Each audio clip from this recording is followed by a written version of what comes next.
Government womb control, dystopia incoming? Welcome back to School of Soul.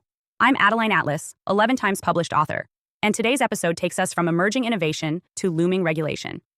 Because as artificial wombs and synthetic embryos move from theoretical to real, the next logical question isn't just who can access them, but who controls them. And once the state gets involved, whether through funding, oversight, or mandate, the freedom to reproduce as you choose may not be as secure as it once seemed. This is where technology and governance collide. Not in the form of dystopian fiction, but in policy proposals, research papers, and pilot programs already under discussion around the world. Let's start by acknowledging the obvious. Birth is a deeply personal experience. It's spiritual, emotional, and physical. But it's also, in every modern nation, highly regulated. From fertility laws to hospital procedures, from prenatal screenings to birth certificates, the process of bringing life into the world already exists within a legal framework. You can't simply give birth anywhere, anytime, under any conditions without consequence. And now, with the rise of artificial reproduction, that framework is about to expand dramatically. We've seen this pattern before. New technology enters quietly, offered as a choice. Then it gets normalized, then standardized, and eventually it becomes enforced.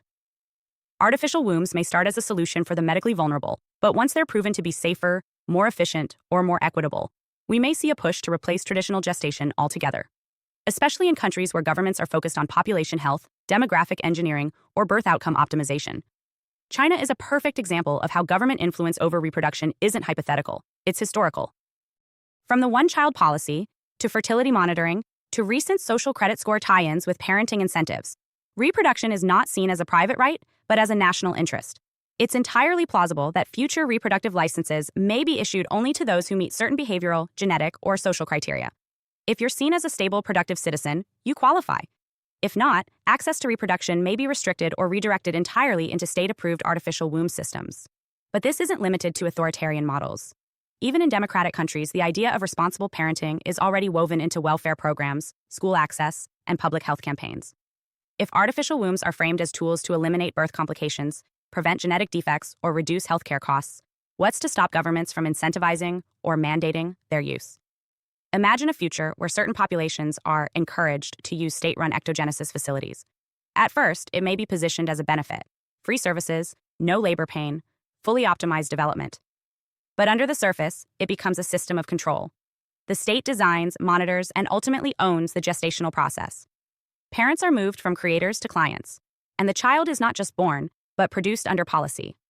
Now consider the data trail. Artificial wombs will require constant biometric feedback: heartbeat, brain development, oxygen levels, movement patterns. That data will be collected, analyzed, and stored. Who owns it? The parents, the medical provider, the government, or the companies building the technology? In a world where data is the most valuable currency, unborn children will generate months of trackable, monetizable information before they ever take their first breath. Then there's the question of modification. If artificial wombs allow for easy monitoring, they also allow for easy intervention.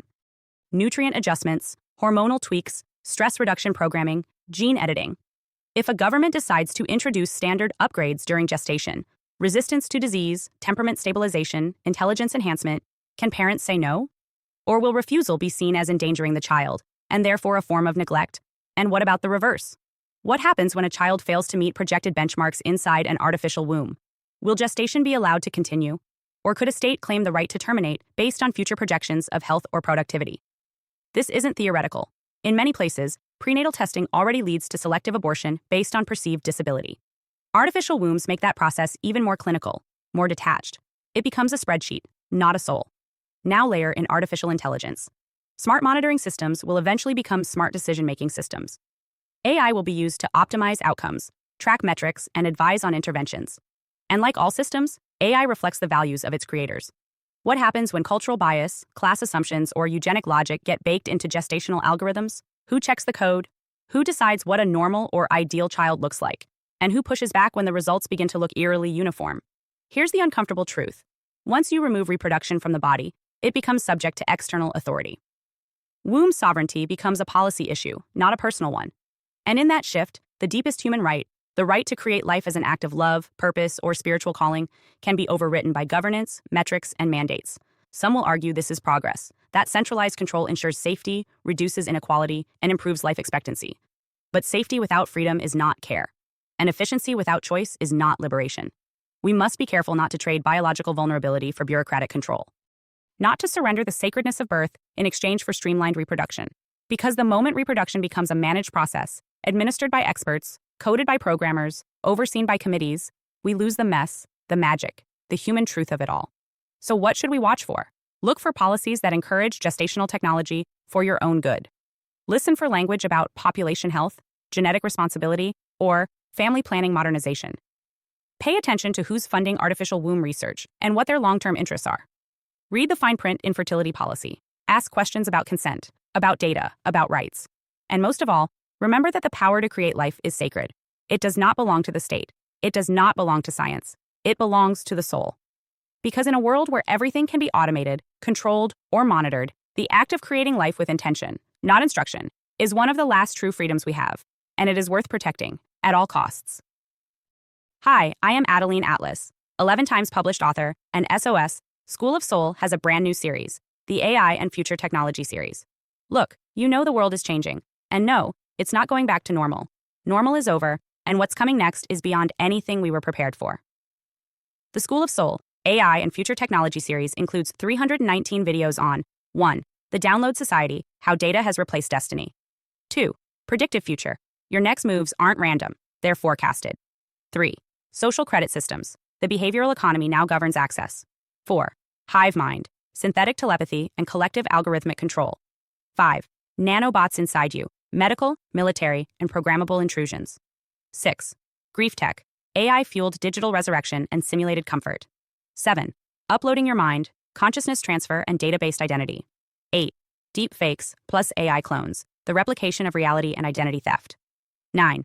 Quantum Humans. The merger of biology with quantum systems. 10. Digital Afterlife, where your data goes when you die. 11. Resurrection Science, reviving life through synthetic methods. 12.